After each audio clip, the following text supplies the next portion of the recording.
Negara-negara di Eropa sedang dilanda kepanikan karena adanya infeksi virus corona, termasuk di negara tempat tinggal saya, yaitu Hongaria. Saat ini pemerintah sudah mengkonfirmasi 2 orang pasien virus corona ini. Pada dasarnya, pasien virus corona harus dikarantina. Yang terjadi di Italia sekarang adalah beberapa kota sudah mengalami karantina. Dan jika itu sampai terjadi kepada kita, apakah yang harus kita persiapkan? Stay tune terus, jangan kemana-mana.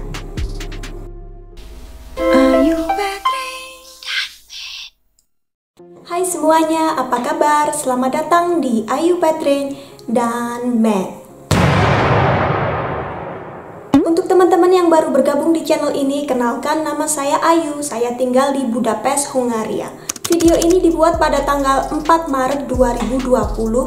Saat ini Hongaria belum ada kasus orang yang terinfeksi virus corona. Tapi negara tetangga kami, Italia, sudah ada lebih dari 2.500 pasien yang positif terinfeksi virus corona. Dan ini dibandingkan minggu lalu sudah 2 kali lipat kenaikannya. Yang jelas sekarang di seluruh Eropa sedang dilanda kepanikan karena virus corona ini. Negara di sekeliling kita sudah terkena semua. Austria, Kroasia, Romania, dan kemarin Republik Ceko atau Czech Republic. Dan untuk kasus Czech Republic ini teman-teman, ada 2 turis dari Amerika Serikat dan Ekuador.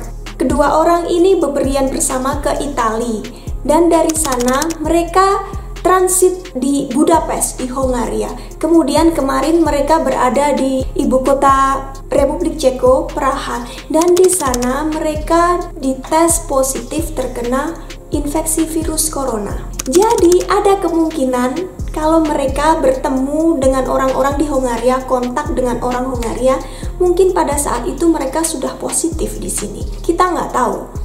Orang-orang yang sudah melakukan kontak dengan mereka di Republik Ceko sudah dikarantina, tapi pemerintah Hongaria belum melakukan apa-apa. Jadi orang-orang makin panik. Seperti yang kita tahu, Italia sekarang merupakan negara terbesar ketiga yang memiliki jumlah infeksi terbanyak di dunia. Dan jarak antara Milan, kota di Italia, salah satu kota Italia yang terkena ya, dengan Budapest itu sekitar 1000 km. Jadi bisa dibilang dalam kurang lebih 10 jam naik mobil kita sudah bisa sampai di sana. Dan itu membuat orang-orang panik. Dan sebagian mereka merasa nggak cuma di Hongaria saja, tapi juga di berbagai negara Eropa lainnya, kalau pemerintah kurang sigap, kurang cepat dalam menangani penyebaran virus ini. Jadi orang-orang mengambil tindakan sendiri dan salah satunya adalah memborong makanan yang ada di supermarket. Memang betul tindakan ini bukan merupakan jalan keluar, tapi terjadi karena reaksi kepanikan mereka saja.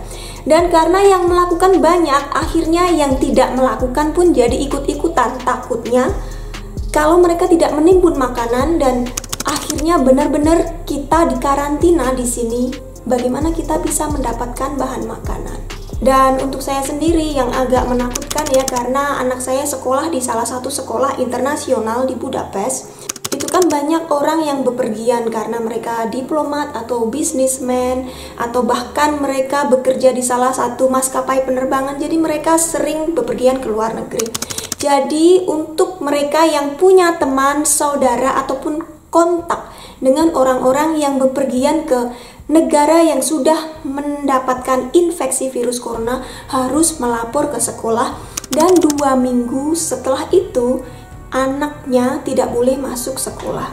Tidak boleh masuk sekolah. Meskipun tidak ada larangan dari pemerintah, tapi sekolah kebijakannya seperti itu. Berarti satu keluarga itu dikarantina selama 2 minggu. Dan sekolah juga sudah menyiapkan kemungkinan untuk anak-anak belajar dari rumah. Jadi nggak diliburkan, tapi belajarnya lewat komputer secara online gitu ya. Jadi video kali ini bukan untuk menambah kepanikan kalian, tapi untuk menambah pengetahuan. Kalau misalnya ini terjadi kepada kalian, kalian sudah waspada, sudah hati-hati, dan sudah ada persiapan. Jadi misalnya kalau kita sampai mengalami karantina, apa saja yang perlu kita siapkan di rumah?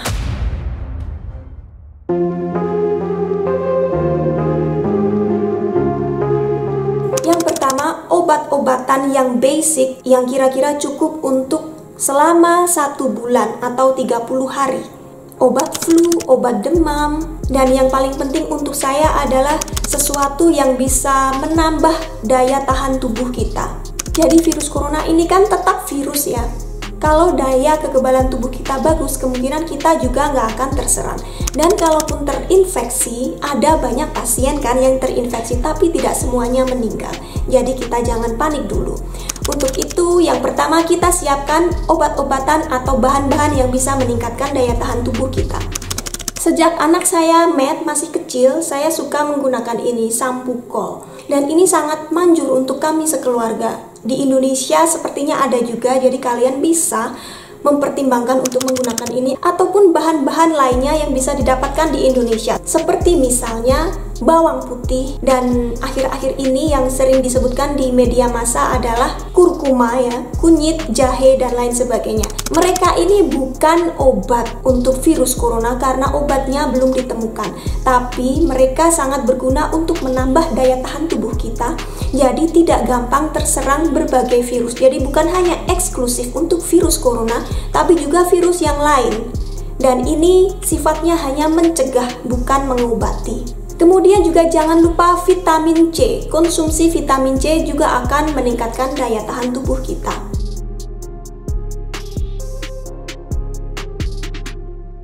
Yang kedua adalah masker, karena meskipun kita sedang di karantina, mungkin kadang-kadang kita masih perlu keluar.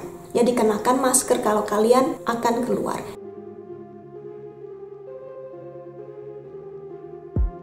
Hand sanitizer ataupun sabun untuk mencuci tangan. Kita harus sering-sering cuci tangan, menjaga kebersihan. Kita habis pipis di toilet, meskipun kita rasa kita bersih ya, tapi siapa tahu, apalagi dari toilet umum. Selalu cuci tangan. Jadi kita juga harus menyetok sabun cuci tangan yang kira-kira cukup untuk sebulan.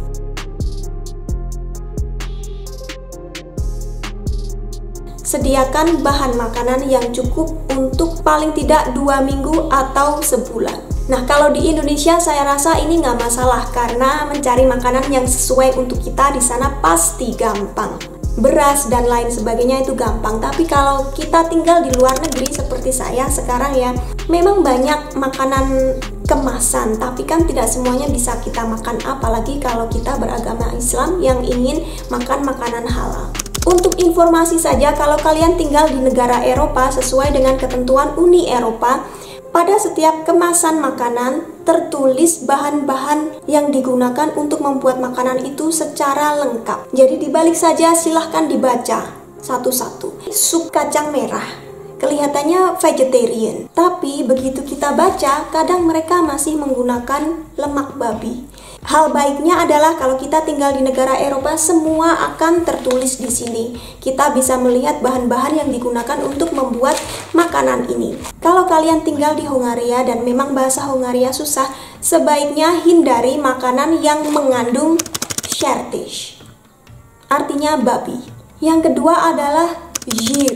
Kata ini sendiri berarti lemak. Kalau digabung sertés, zsír berarti lemak babi atau minyak babi. Kalau digabung menjadi novény zsír, artinya adalah lemak nabati ataupun minyak sayur, dan ini boleh kita makan. Sonka artinya ham. Secara umum ham ini kan bagian dari paha babi, tapi ada juga csirke sonka, artinya ham ayam, atau puika sonka yang artinya ham kalkun yang masih bisa dimakan. Solona artinya bacon. Jadi kata-kata ini perlu dihindari kalau kalian membeli makanan dalam kemasan. Beras seperti ini semuanya sudah dalam kemasan per kilo, jadi kemungkinan tidak akan kutuan kalau kita simpan terlalu lama. Di setiap makanan kemasan pasti ada tertulis tanggal kadaluarsa, dan untuk beras yang satu ini bisa 2 tahun, jadi aman untuk dikonsumsi. Semoga saja dalam 2 tahun kita sudah boleh keluar dari karantina. Yang paling aman tentu saja makanan kale yang terbuat dari ikan dan juga sayur-sayuran. Ini saya tunjukkan beberapa saja. Ini terbuat dari terong yang dibakar kemudian dihaluskan, jadi sudah tidak ada kulitnya, dan ini lembut sekali seperti krim. Aslinya makanan tradisional dari Romania, tapi karena berbagai negara Eropa berdekatan, akhirnya menyebar ke seluruh daratan Eropa. Seperti yang saya bilang, di sini tertulis bahan-bahan yang digunakan dan tidak ada yang mengandung shertish, jir, dan lain sebagainya yang sudah saya sebutkan tadi. Teksturnya seperti sambal. Dan ini dioleskan di atas roti saja. Untuk saya enak karena saya sudah terbiasa. Hongaria pada dasarnya memang kurang menyukai makanan sayuran ya teman-teman, jadi jumlahnya terbatas. Tentu saja kalau kalian punya kulkas yang besar masih bisa membeli makanan beku ataupun sayuran yang segar. Tapi kalau misalnya kita benar-benar tidak boleh keluar rumah, yang pasti kita hanya bisa menyimpan makanan tahan lama seperti makanan ini. Dolmas, makanan dari Yunani. Ini gampang sekali didapatkan di berbagai restoran maupun supermarket di Hongaria dan sudah bisa dikatakan seperti makanan lokal.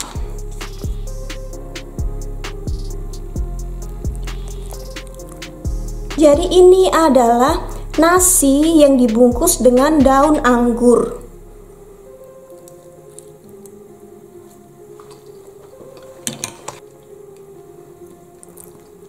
Yang ini asam sekali karena direndam di dalam cairan cuka.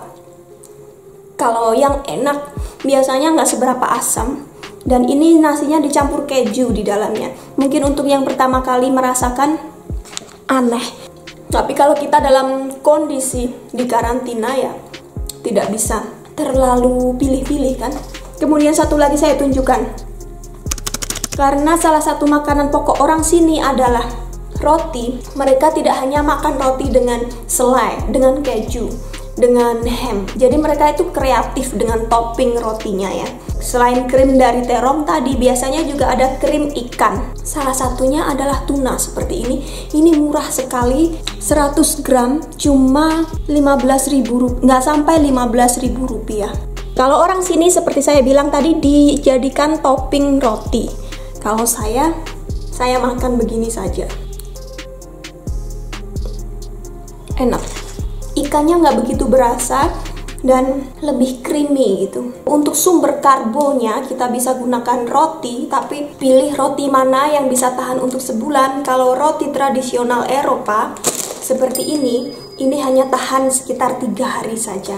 Untungnya sekarang sudah banyak roti impor seperti ini yang bisa tahan sampai 1 bulan. Makanya kemarin Ayah Med juga bilang sebaiknya kita nyimpen beras saja karena beras bisa tahan lebih lama. Atau kalau tidak terigu, orang sini lebih suka makan makanan dari terigu. Jadi kita bisa beli terigu dan dari situ kan bisa dijadikan apa saja. Kentang itu juga bisa tahan sebulan paling enggak. Pasta, yang penting lagi untuk orang Indonesia yang suka gorengan seperti saya, tentu saja minyak goreng kita harus punya. Kalau keluarga saya, karena memang kami nggak makan banyak ya, 1 minggu itu butuh 2 liter. Jadi kalau kita mau menyimpan dalam 2 minggu ya kita butuh 4 liter. Untuk air minum, kalau kita tinggal di Eropa, terutama di Hongaria, air keran itu sudah aman diminum, jadi kita tidak usah menimbun air minum. Tapi kalau untuk di Indonesia ya mungkin perlu juga bisa diperhitungkan.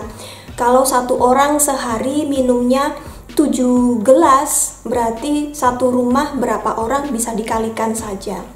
Untuk bahan-bahan lainnya tinggal disesuaikan dengan kebutuhan rumah tangga, makanan apa yang bisa kalian makan, makanan apa yang bisa kalian simpan.